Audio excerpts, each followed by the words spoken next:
صباح الخير، جاي اقول ان انا من اسبوع بالظبط طلع لي كميه حبوب في وشي رهيبه، معرفش من ايه، رغم ان انا بشره جافه.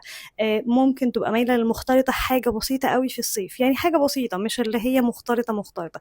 فكميه الحبوب اللي طلعت لي دي جابت لي توتر لا يمكن ان تتخيلوه، فالحبوب زادت اكتر. فانا من 4 ايام بالظبط جبت الغسول بتاع توبي جنت. مش عارفه، انا اول مره ادور على غسول للحبوب. بس حقيقي في ال4 ايام عايزة أوريكم النتيجة، وهي إن الحبوب اللي في الجنب ده الحمد لله كلها راحت، مفيش حبوب. أما الحبيتين الصغيرين دول هم حجمهم كان أكبر من كده بكتير، والحمد لله حجمهم كش. اما الحبايه اللذيذه دي الحمد لله ما فاضلش غير لونها الاحمر، لان هي كانت واكله نص خدي. الحمد لله طلعت النتيجه مرضيه معايا، والحمد لله في 4 ايام يعني نتيجه كويسه. مش عارفه نتيجته معاكم عامله ازاي، بس انا جايه اقول تجربتي ان الحمد لله في ال4 ايام فرق معايا كتير. وبس كده.